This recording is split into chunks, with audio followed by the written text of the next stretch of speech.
Hey everybody, it's PV3, and today you are going to hear from a good friend of mine, a client of ours, somebody that we leverage in our events, and somebody who really stepped up big for us this year at our A360i event.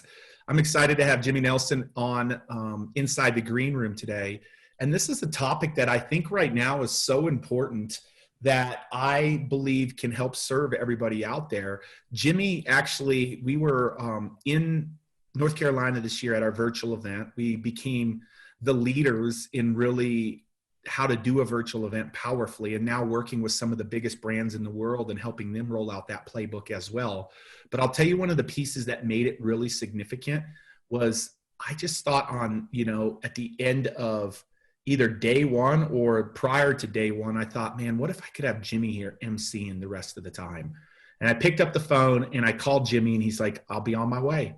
And he, not only did he MC the event, he brought such an energy and a dynamic to a virtual event that I believe really sets a powerful tone.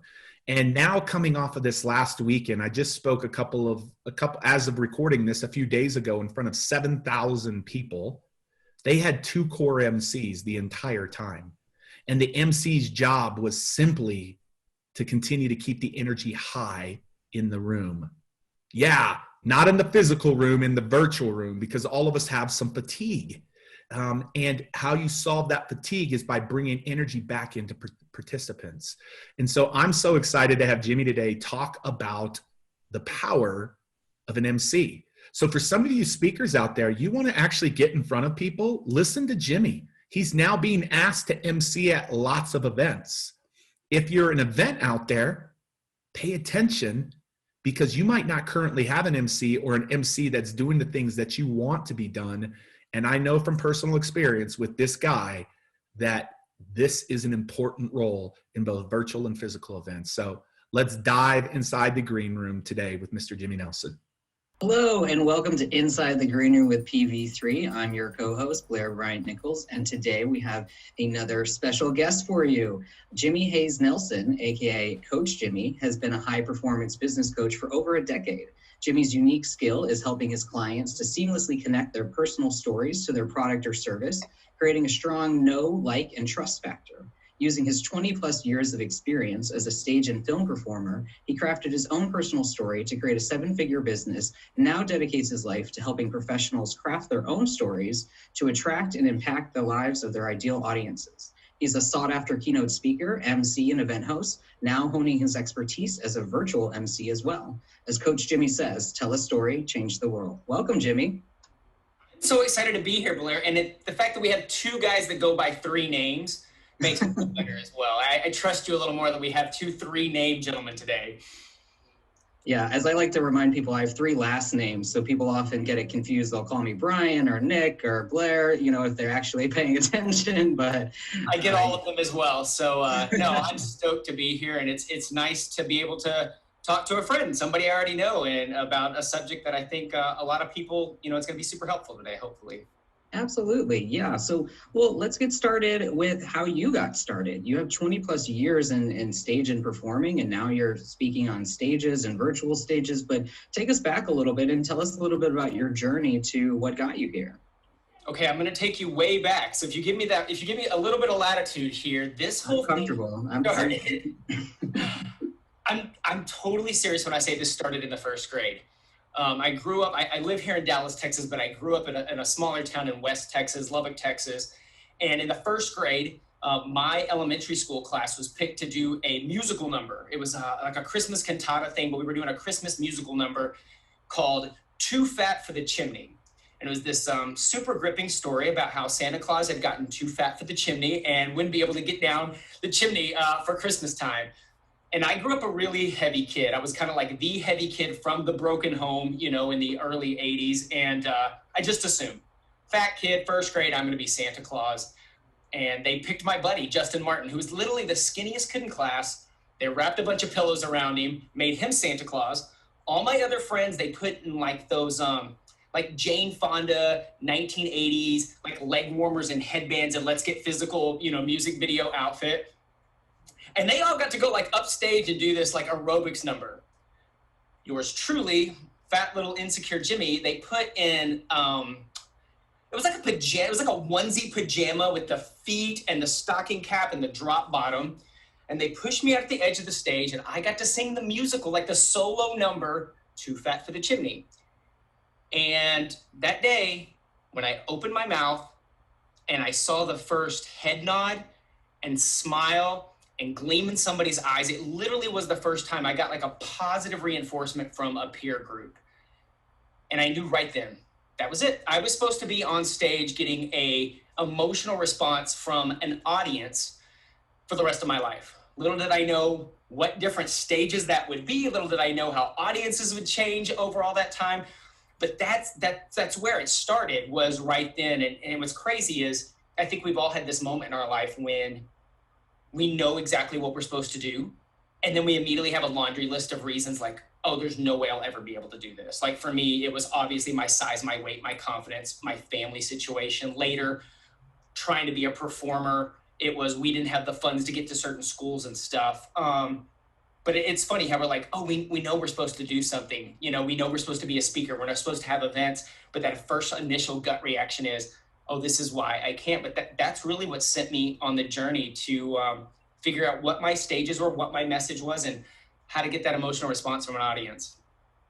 Oh, wow. I love that. You know, getting started young, I think, is common among a lot of people, but oftentimes you'll hear on this show and other people, the first time they're on stage can often be disastrous. So I'm glad that, you know, it's a positive experience for you that kind of still led you and didn't crush those dreams right away. But, you know, you continue to pursue, obviously. So keep taking us forward. So you're, you know, into college or wherever, and how you began your career. And I really want to learn, you know, how you ended up becoming a coach, and then we'll get to kind of what you're doing now.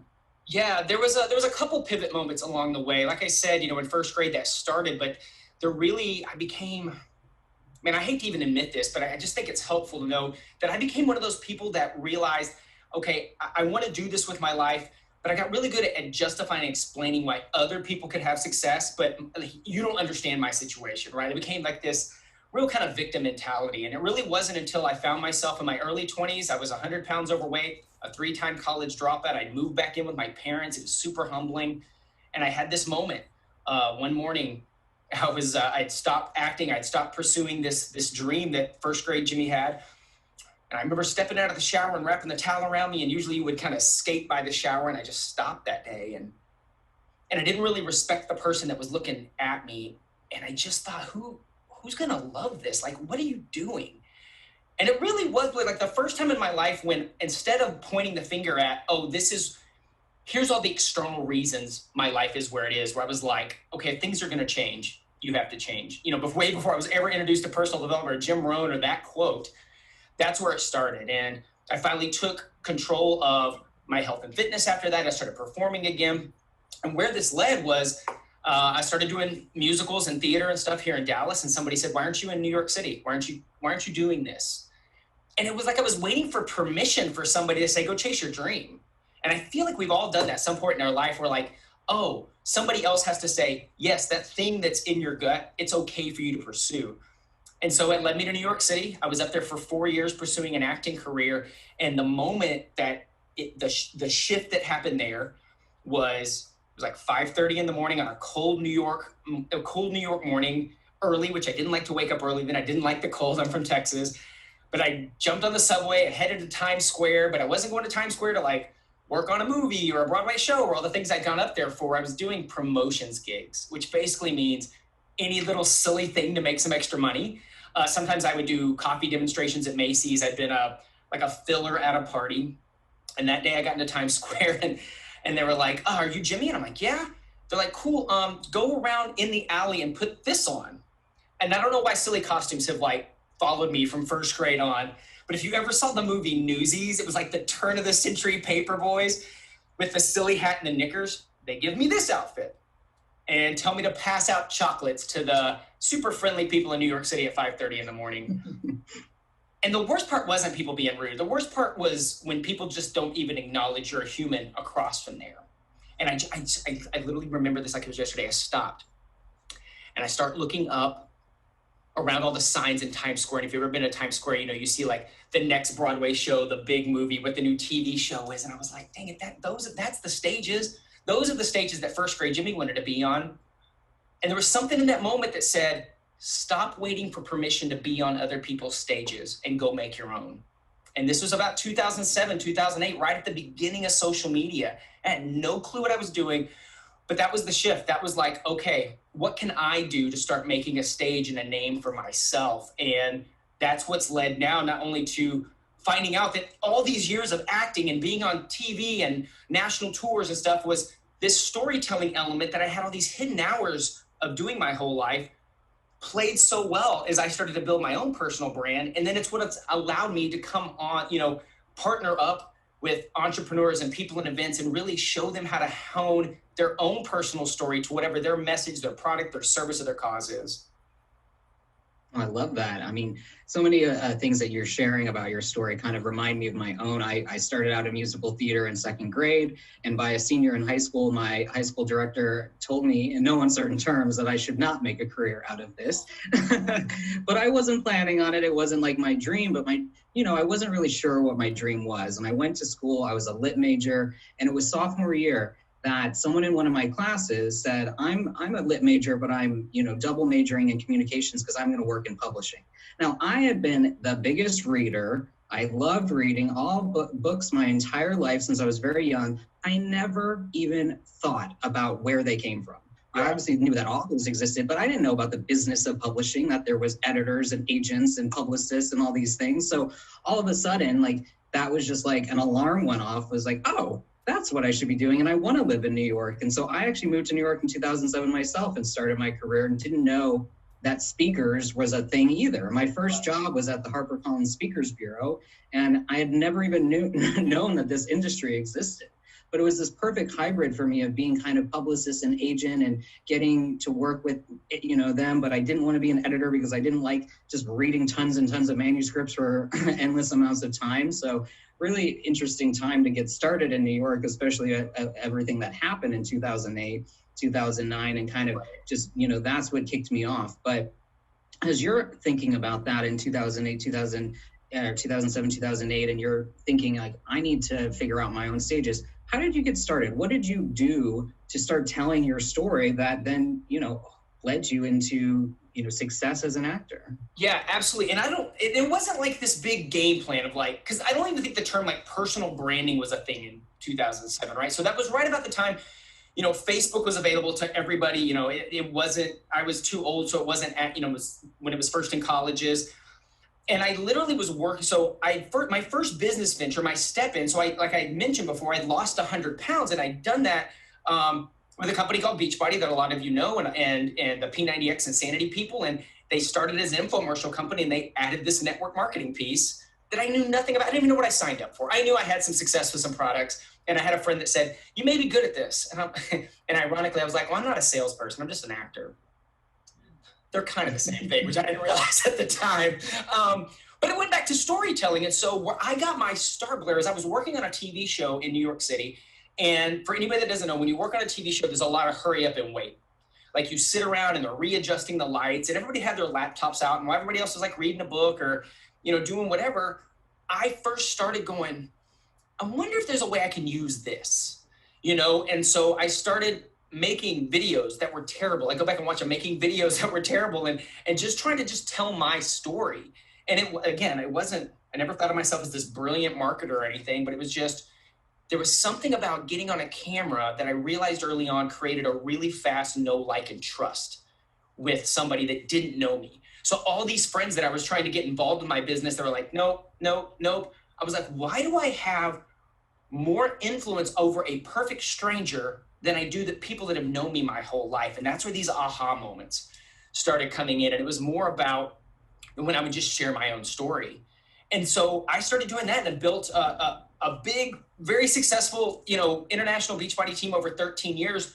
But then it was interesting because I started having people in other industries. My dad has been in real estate for 30 years. And he's like, can you come teach my agents to do what you do? And I was like, what, work out? And he's like, no. He's like, there's something about you leading with you, not your business, not your product, not your brand, but with you. And I was like, it's almost like those things, we're too close to what we do. We're like, is that a thing? And they're like, how do you do that? And you have to sit back and go, wait, how do I do that? And you just start reverse engineering. And so that led to working with real estate agents and financial advisors. And now it's like the litany of backgrounds and careers when you realize telling a personal story, I think, is the number one most amazing marketing tool in the world. And now that's just become, it's just what I geek out on. I remember when I had the opportunity to help 2 years ago judge the Speak Off at Reach Live. We sat in a room for 5 hours watching 2-minute stories. And at the end, everybody's like, I'm ready to get out of here. And I'm like, oh, we're done? I was like, this was great. And that was I was like, oh, this is what I'm supposed to be doing. Because in a lot of ways, Blair, I was back in an audition room. I was just on the other side of the table. And so I knew from just years of, it wasn't like I was planning for this. It was just all these other things. I was like, oh, all this stuff translates here too about just delivering a message. And I love and just get so passionate when I see somebody share a message, and I almost look at myself as like the story chiropractor. It's like, oh, you're close. You just need just this little thing and move on. And then to watch them gain confidence and go out and then share that message and then watch their business move or watch their brand move once they nail that story. It's just what I geek out on now. It's really fun. I love that. And, we had Ray Higdon on, he's built a massive network marketing company and great guy. Advises all of the different folks. And we talked a little bit about how you move from something that is innately, a talent of yours and you might be doing it perfectly, but when you start to educate yourself and you move from unconscious competence to conscious competence, it's that much more powerful. So this is something, it sounds like, that kind of came naturally to you in some respects, being a Beachbody coach and speaking about your story. But I imagine that you mentioned Jim Rohn, you had to get training, you had to get coaching, you had to perfect your craft like everyone does that's going to be successful. So how did you start doing that? What did you seek out to help you get better at this and move yourself to a place where you felt confident to coach others? Yeah, and I love the fact that you asked this question, because so often we look at somebody and we always mean it as a compliment. Oh, you make this look easy. This comes so natural to you. And what I have to go back and remind people is really at the beginning of my acting career, right there in college, when I decided to get back on stage. I was still struggling with my weight at the time, but I literally used to have a physical leg twitch. This would happen as I get on stage. I felt so stupid because I'm sitting there and I can't control what my body's doing. I know what I want to do here. I know what I want to come out of my mouth.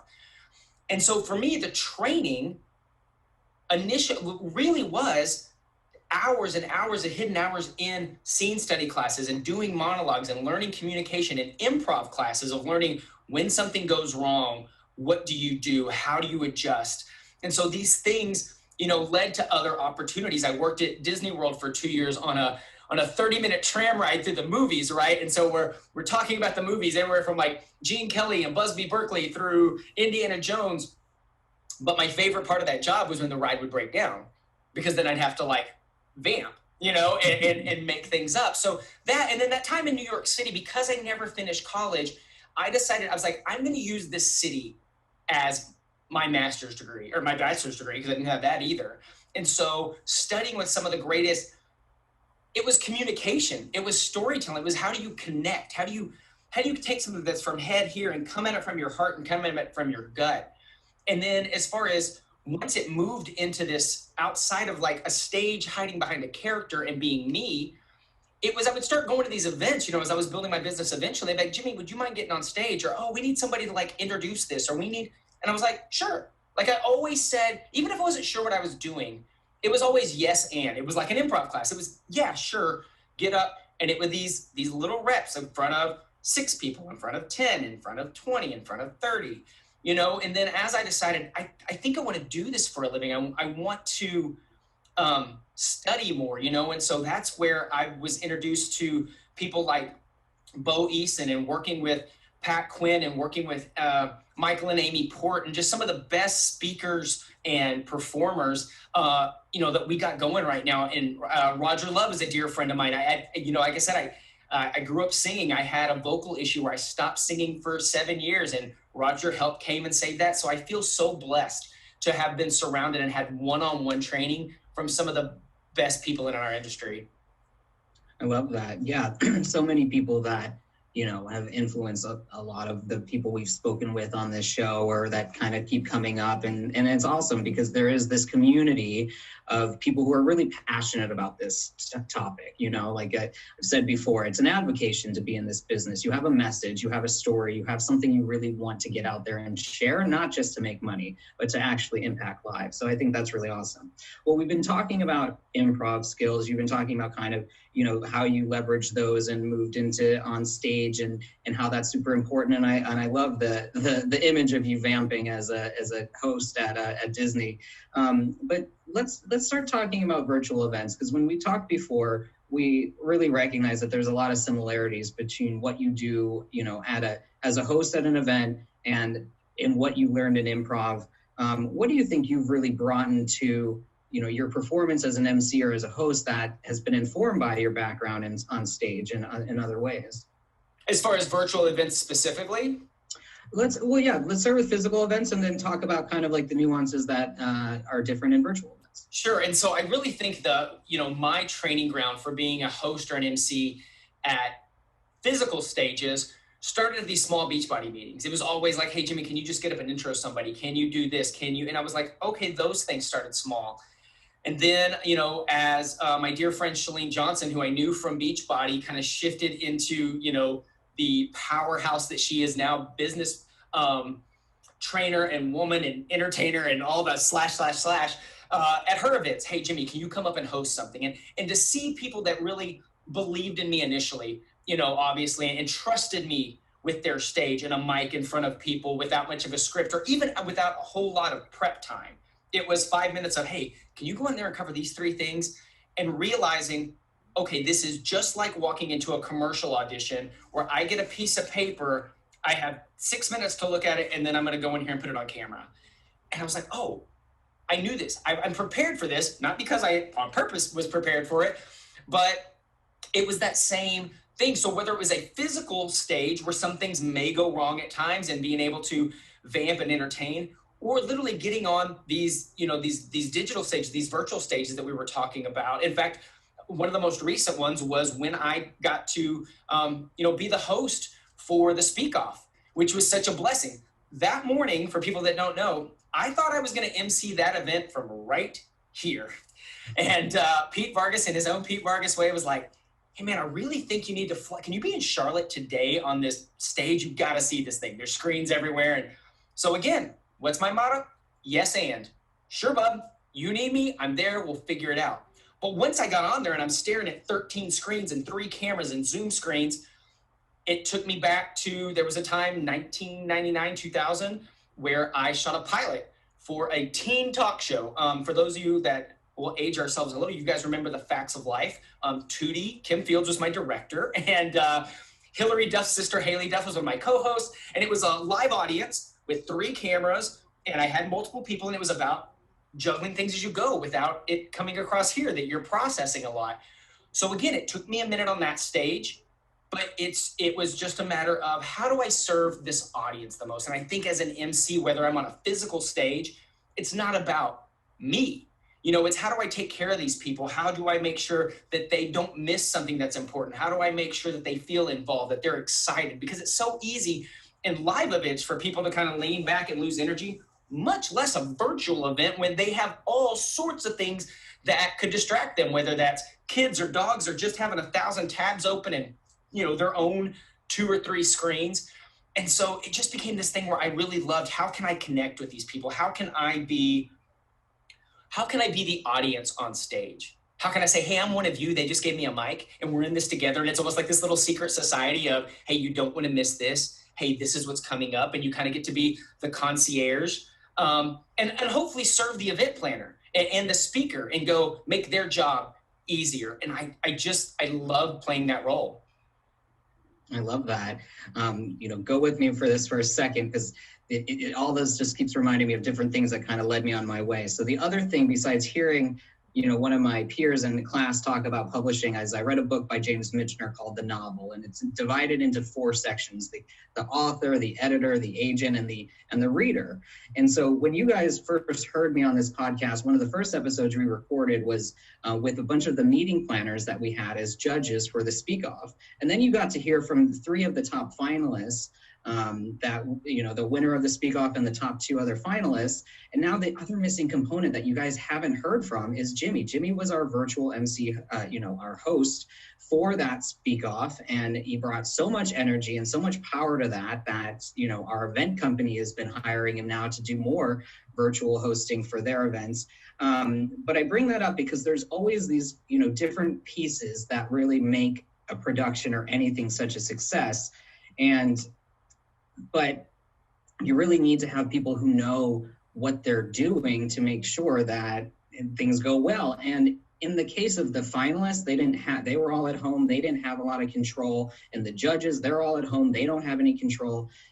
You, as the host, really got to help set the pace, help smooth over any rough edges, deal with any tech issues that come along. And that's a real art. That's not something that you just learn overnight. That's something that takes some perfection. So talk to us a little bit about how you, stepped into that role and how you step into that role in general and can help kind of smooth the things. Like you just said, you're the audience, but you're also the human highlighter, you said. I love that. You mentioned before that you bring out the best of what was just discussed so the audience can actually absorb it.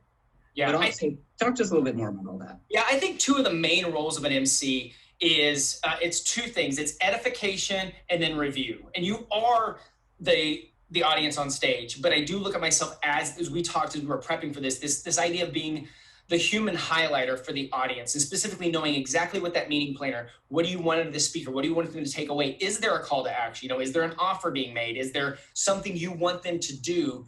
Because 2 things.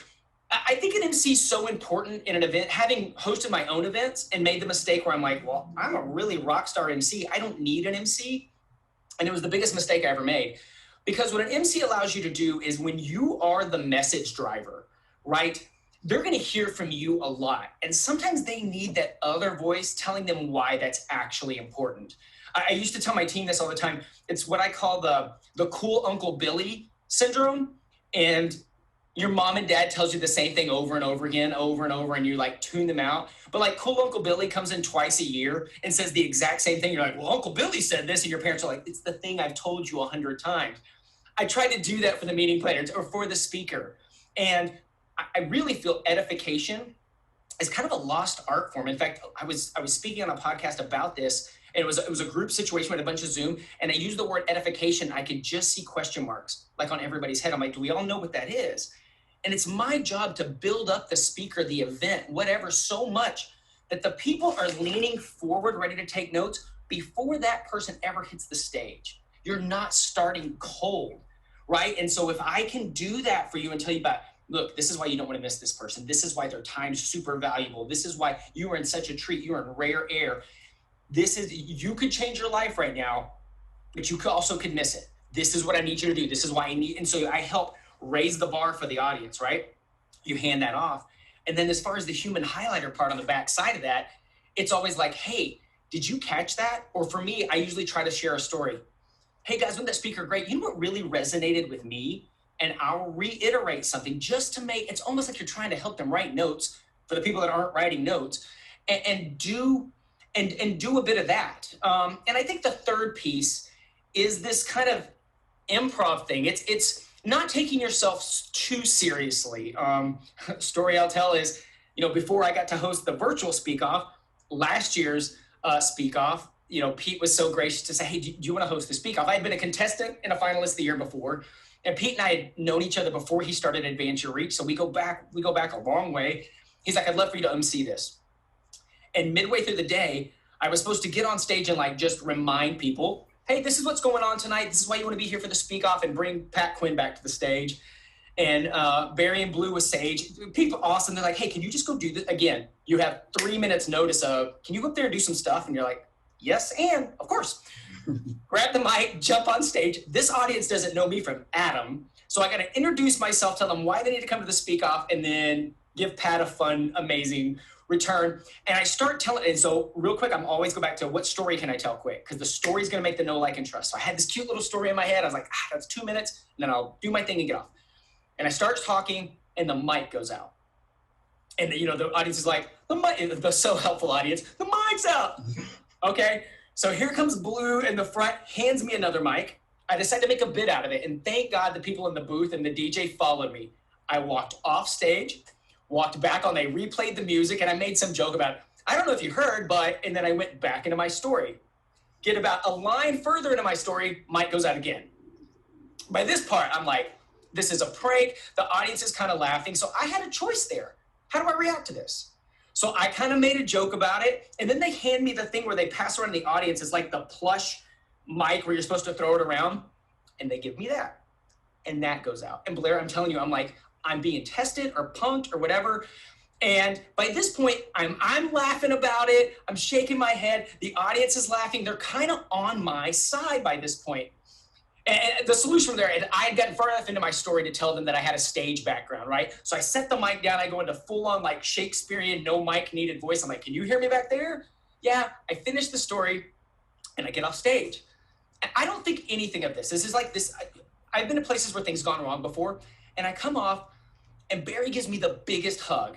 And I'm like, what? She's like, I will put you on any stage and trust you with any stage and any audience, anytime. She's like, do you know how many people I've seen that have just melted down in a situation like that, or they get mad, or they blame whatever? And that had never crossed my mind. And I had more interactions with people in the audience because of that than I would have been this guy that was up there for a few minutes, and people that are like, hey, the business opportunities came out of that, out of like the goof. What could have been disaster for one people was why people remember me from that event. And so, so those are kind of the three things, is like the edification piece, being the human highlighter, and then what we do is important, but don't take yourself so seriously that when something goes wrong, we can't laugh. We're human beings, and you find that common element, because when you do, your audience just falls in love with you and they're rooting for you. They're not looking at, oh, he's stupid, because we've all been there when something went wrong. Totally. Like having that vulnerability to just, roll with the mistake and have a sense of humor really can, keep people engaged in the event. And it's uncomfortable when something goes wrong on stage and things, it's apparent that something went wrong. The audience feels it too. I was at a play once in New York, and the actor collapsed. We had to actually stop the show, and because the actor had to be taken to the hospital. It was crazy because it was like a two-man show about Freud. But I want to reiterate a little bit about what you just said. So the things that I think are really important to keep in mind about what a host or an MC or someone engaged in that role for an event can do for you. First of all, you're a hype man. You get people excited. You get people excited for the next speaker. Like you said, they're ready to take notes. You bring that energy. Back, especially people coming back from lunch or a break. It's really hard to get their attention again. And you bring that energy, and you really get people excited about what's next. The second is, you hear a lot of times people will say, they'll book you for an event, and they're like, we're going to have our president host, or we're going to have our so-and-so introduce you or introduce the speaker. And sometimes that's okay. Sometimes, they can read well enough, and they, can, and no one, it doesn't, go horribly wrong, of course, but you really want people that are going to do what you said. It's outside validation. It's not the mom and dad saying, this is what I want you guys to pay attention to and learn, coming from your company CEO. It's a third party that you've won their trust and respect, and they're like, this guy thinks it's cool. Let's give it a shot. So I think third party validation, like the technical term for bringing in a speaker that can really enforce an event objectives, really, reinforce what the CEO or someone else just shared, is so important. And then the final thing, like you said, handling something when it goes wrong, when a host can really smooth over, tech issues or other things like that, and can, kind of keep the audience in line with that. But one of the things you mentioned right at the end there was talking about interacting more with the audience through that. And you and I had talked about how the interaction in a virtual environment can actually be more engaging for you and the audience than in a physical environment. Talk to us a little bit about how you find that you're able to really connect more and personalize more with a virtual audience. Oh my gosh, Blair, we're on the exact same notes, because that's literally what I wrote down. I was like, don't forget to talk about connection and virtual things. So I'm glad we're on the same wavelength. The thing that I have loved most about these virtual stages, I just had the privilege of doing another event with Sage again for a big association. And I popped on, and there's literally 6 screens of just people in their Zoom cameras, you know, and I remember what the client really wanted was make sure, hey, we want to make sure they know this is an interactive thing, to not just sit back. And what I've realized, whether it was at the Speak Off or at these other events that I've done, the fact that I can see everybody. I had the opportunity to have the Zoom chat on a screen, and I literally can, you know, call and unmute people. But I thought about this, you know, is that first thing in the morning, because I was about to introduce the president and CEO as opposed to letting him be the MC, right? I got to hype and get him ready. It was this idea of welcoming people in and letting them know they were important and that I could see them. Like, people want to be seen and known, and especially the people that came on and already turned on their cameras. There were some people that had to turn on the camera, guys. You got this. You're okay. But what I got to do is say, hey, Sally from Iowa, I love your red sweater. What are you drinking this morning? Like, what's the coffee, whatever. Or right after we would have speakers, going back to human highlighter, I would come on and talk about, these were my takeaways. What about you guys? And we got immediate feedback, right? Not only is that great for the interaction, that's great for the host. That's great for that company, that they're seeing in real immediate, like, there were surveys and stuff that they were going to send out, but you never know when their people are going to send that it's not fresh in their brain. And you're asking, what did you like best about that? Was there anything that didn't get quite, you know, is there anything that wasn't covered that we could maybe do a follow-up later? And it's this immediacy. And, you know, I could joke with people about all the crazy backgrounds people start using in Zoom. And I just thought, you know, when I'm on stage in front of, you know, a few thousand people, I don't get to say, hey, Billy in the third row. I can make eye contact with them, but I don't get that same, number one, I don't know that guy's name. You know, I know it because I see it on their Zoom screen, and I just feel like it makes people feel more involved, part of the process. They're getting to co-create this, not just sit back and be just a participant, and that's extra energy into it. So specifically, if your event is something where you're trying to create a culture, where you're trying to get people to take action, where you're trying to increase morale, letting those people know they're important, you're just as important as the audience member as a part of this, as we are that are presenting the information to you. And I've really enjoyed the fact that I get to connect with more people in these virtual stages.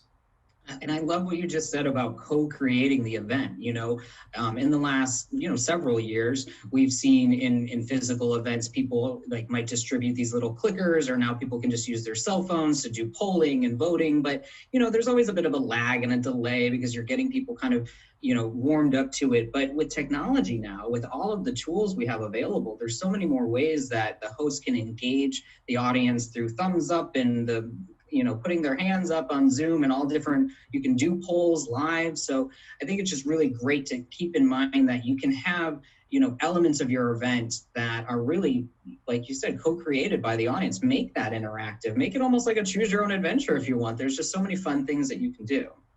Yeah, oh, absolutely. Because if there's some flexibility in the event planner of your order, yeah, absolutely. Letting people feel like they're a part of it, that they get to decide what's going on next. You know, even in the one we just did, there was a reward, there was a points and a prize system for the people that interacted the most, because we had the Zoom set up, but then they had like their own little portal where they could give thumbs ups and things, and they could download PDFs, and so we were tracking that the whole time. And then there was literally like gift cards and tickets to the next year's event, and, you know, VIP things that all got to happen because of the interactiveness that, like you said, Blair, like that would have been way more challenging to do in a physical, actual, you know, traditional stage than in something like that. Love that. Well, I've got a special treat for you as the audience. As you guys may know, we record this podcast live in our Facebook group, Your Events Matter, for our meeting planner community. And so our audience is, when you tune in live, you get the opportunity to ask some questions. So we got a question. It's from a friend. It's from Karen Worstel. And she asks, what suggestions do you have to help people be and project their authentic selves in a way that reinforces their story from the stage? Wow, their authentic self. Yeah, and that's hard, right? Because I think it's real easy to look. I was working with a speaker in a workshop, and he said something along those lines. He's like, well, I want to be like a really good speaker, he was like Gary Vaynerchuk and like Tony Robbins. And I said, they're great speakers. I said, but that's not the only version of a great speaker. And I feel like people think, I said, I can give you 7 different styles of people that I think are brilliant communicators from stage, and they're all very different. You know, you watch Gary Vaynerchuk, but you watch Brene Brown, that's very different. You watch Simon Sinek, you watch, you know, it's like, and so what I wanted to make sure he knew, I was like, you know what makes the best speaker is when people just know it's you, you know? And that was one of those things where I had to give myself permission to be quirky, to bring the musical theater side. You know how many times I've spoken on stage before and people are like, you're kind of theatrical. And I used to go like, oh, I gotta dumb myself down. I can't be that physical on stage. Like when I'm on a physical stage, I use every square inch of that stage. That's me, but that doesn't mean every good speaker has to be that. So that's a great question. What are the things that make you authentically you? How are you with your friends a little bit? You know, when you're sitting around or you're having a drink or you're out in public, like how can you bring that version of yourself on stage? The other thing that I think is a great investment for anybody wanting to get in this type of work is go take an improv class. Like because there's nothing more uncomfortable than here's a scenario, ready, go. But it takes us getting uncomfortable and out of our comfort zone, right, in order for it to kind of become normal where we don't panic. There's still that like butterfly drop in my stomach when, you know, this last event we went to, I'm sitting backstage and they're like, oh my gosh, we got to announce these 3 things. You got 3 minutes. Can you go on and read this and you're like, who is? Okay, yeah. But then you're just, you know, you take that moment. And so it's practice. You know, it's the same thing where I would, especially when it comes to your story, most people don't want to practice. Like we'll sit and I'll work with somebody and we'll map out the story and get it great. And then I'm like, I literally, even the stories I've told a million times, when I'm washing the dishes, getting ready in the morning, like anytime I can think, you know, I'm going to walk, I like verbally out loud. It's one thing because we're like, oh, well, I know it in my head. I used to do the same thing as an actor, right? I'd get a script or something. I'm like, well, I know it in my head. And the first time I try to run through it, I'd stumble over all my words, when that's somebody else's words. These are your words. So it doesn't necessarily have to be, you know, a word verbatim script, but just know where you're going with it and figure out, how do I do this? You know, talk to a friend about it. You know, tell your story to a friend and say, is this how I talk? And if they're like, no, like these things, because we want to see you. We just do want to see that authenticity. And so many times we get on stage or we get in front of a camera and we tighten up a little bit and we think, oh, I need to be this version of me, as opposed to like, perfect example. I used to go to the scene study class in New York City, and I'm in there with like a bunch of other people that are actually working actors. Like I know that guy from a soap opera and they're on Broadway and I'm super intimidated. And 2 things that I took away from that. Number 1, this is going to sound wrong. The biggest confidence builder, we're watching these people suck. And I'm like, oh, they struggle with the same thing I do, right? And I think all of us think that. We see some speaker, somebody that's done this forever, and like, oh, they're always awesome. They could just roll out of the bed at 4 a.m. and do this thing, but they're still probably practicing on their craft as well. And they're struggling with the same thing you are. I just assumed these people were more talented and better than me. They just had the opportunity to be on a stage before I did, but they were still working on the same things. The second part that I took away from that is we'd always get 3 weeks to work on a scene, and it never failed, or a monologue, and it never failed. The first time it ever came out of my mouth, my director there, the coach, would say, okay, Jimmy, great. He's like, it feels like it's sitting up here on you, which means we're thinking about what we're talking about. We're thinking about what do we look like. Like we're doing our story, but we have these eyes here. And so we're processing everything. We're probably not even thinking about what we're saying. We're like, don't forget this. What's next? How do I look? Is this stupid? And so it took the second rep after rep. And what he would always say, he's like, it's nice. It's gone from here and dropped to here. And what that means is that you can just tell when somebody's speaking from their solar plexus or coming from the heart. And that just comes in those reps. If you give yourself freedom, if you're big, be big. If you're small, be small. If you're quirky, be quirky. Like, don't try to go, I need to be this speaker just because they're your favorite speaker, you know? And so I think just give yourself permission, because we need different types of speakers. We need different types of people, you know, delivering their message, or it's all going to get really boring really fast. I love that. So much value in what you just shared. I mean, I've been saying for years now that people have moved from energy to authenticity and what they're looking for in a speaker. You see that in the speakers that are doing really well, and people want, to feel that genuine connection. When you talk about someone like Brene Brown, I think someone on this show actually shared the story of how when she wrote one of her more recent books, she actually got together with 3 of her girlfriends, rented a house, and just told her stories to them, and they would help transcribe because she could tell them better in an authentic way than just sitting down and typing them herself. So she would tell them to her friends and then run and then write it all down and went through that whole process. You also mentioned Gary Vee. People love him because he uses foul language. He's his authentic self. And I definitely agree that you don't want to just emulate a speaker because you think they're, successful or popular. You want to find your own voice. So to Karen's question, you want to find a way to represent yourself. Talk to your friends. How would they describe you? Like you said, practice your story with them. Make sure that it really feels authentic to the people that know you best, because that's what's going to feel authentic to people who've never even met you. And then, can I say something really quick? Sorry, I don't mean to interrupt.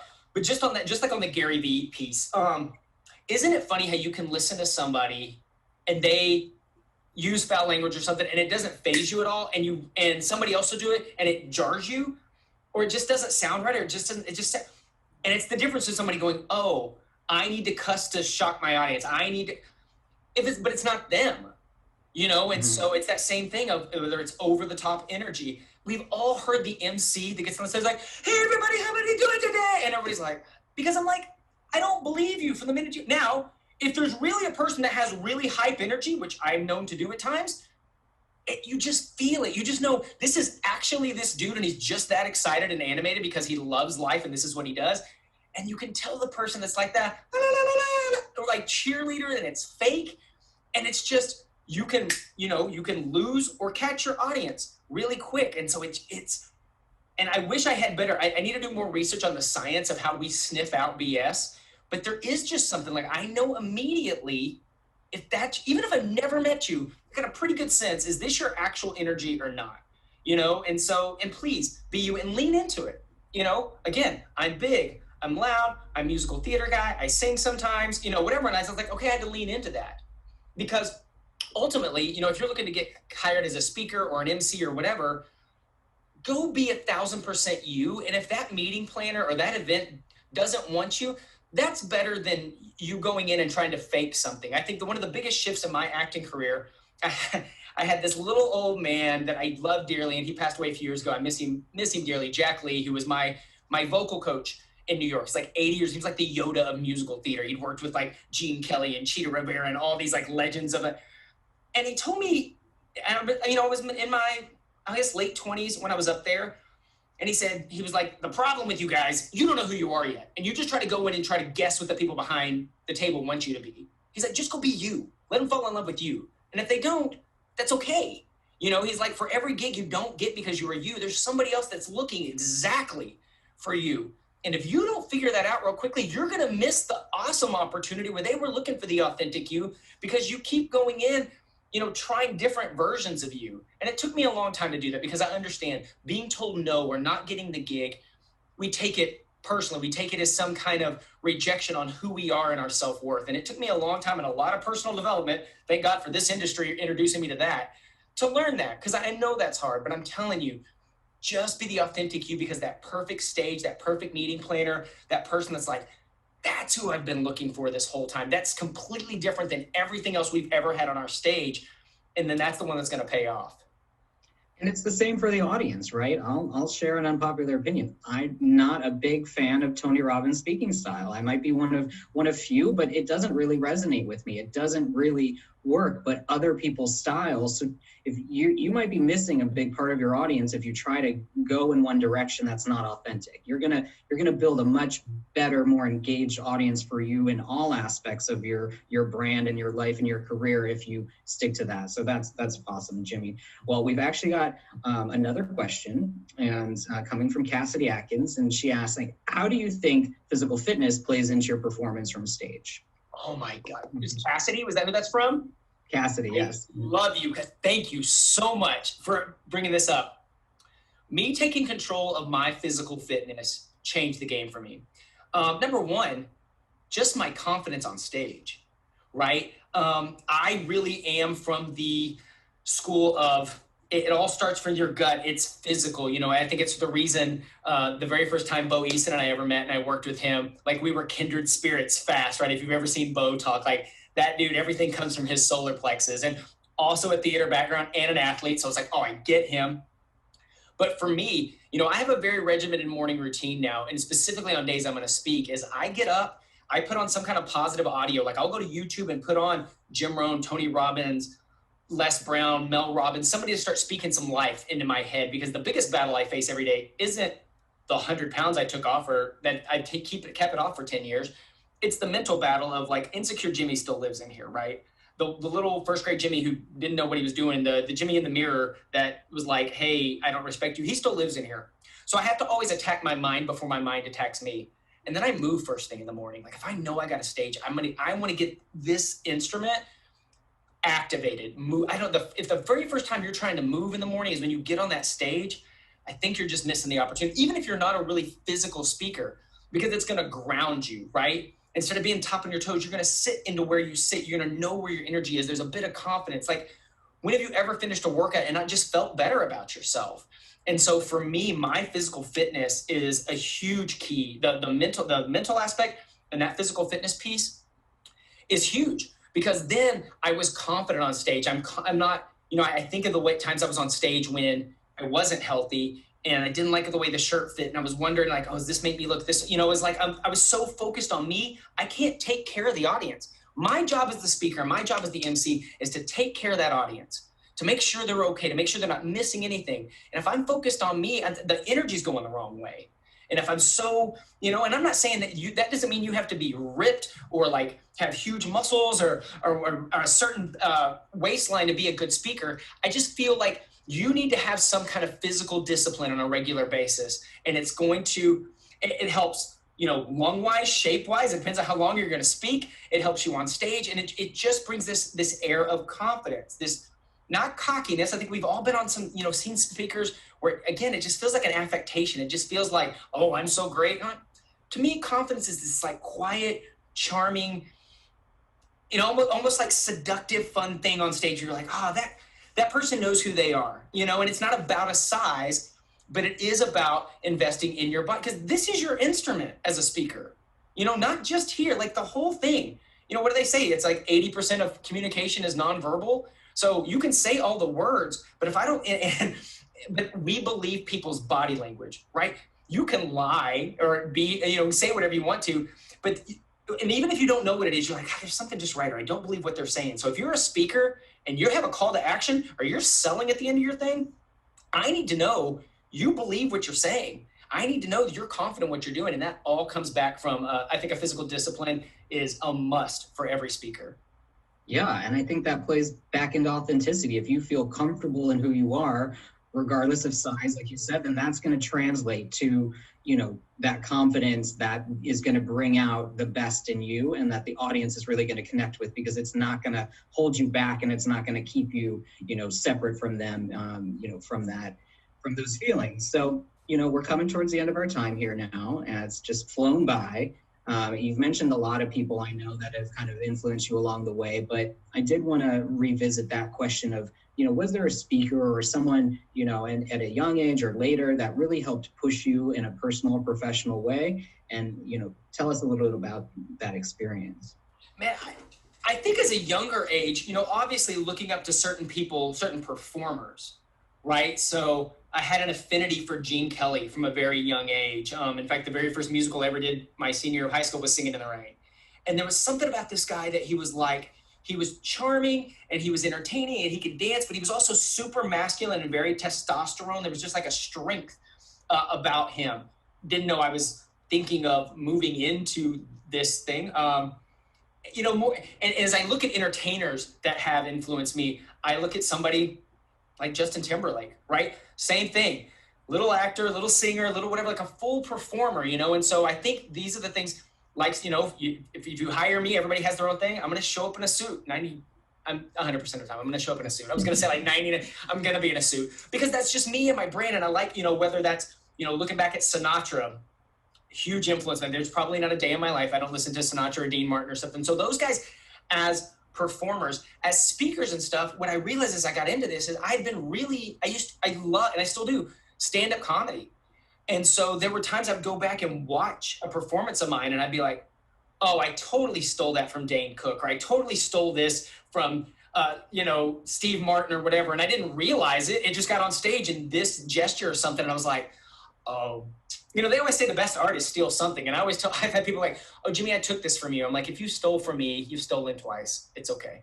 And then more so there's like the people that I listen to now, I think pastors are amazing people to watch as well. I'm a big fan of Stephen Furtick, who heads up Elevation Church in North Carolina, or TD Jakes here in Dallas, these guys that have these huge, powerful messages. And so I literally kind of nitpick from a bunch of little different sources, whether that's performers or actors or even preachers or comedians, in addition to, your traditional keynote speakers. I love that. Great suggestions, and always just love to hear who's inspired our guests and people that our audience can go and check out more if they haven't heard of or they haven't scratched the surface with. So Jimmy, tell us how our audience can learn more or get in touch with you if they'd like. Yeah, as we're talking storytelling a whole lot about this, if you're like, Jimmy, I just need that personal story. I wish I knew what my personal story is. It is the thing that's missing in my performance. I'm going to encourage you to go to storywellcrafted.com. And I have my little story checklist. I take you through what makes a good story. What are the things that I think make a great personal story? And then a little bit of a memory jogger there, because sometimes we don't think of the best stories. We're looking for the big one. And sometimes it's the cute, tiny one, the first grade story. That's the one you're missing. So that's at storywellcrafted.com. And every other place on social media or my website is The Coach Jimmy. And I answer all my stuff. So please reach out. Let me know how I can help.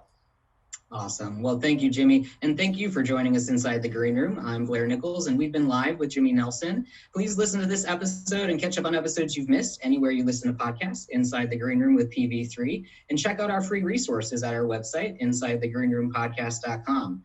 And like I mentioned before, if you really want to get inside the Green Room and join us live, join our Facebook group, Your Events Matter, and we will see you then. Thanks.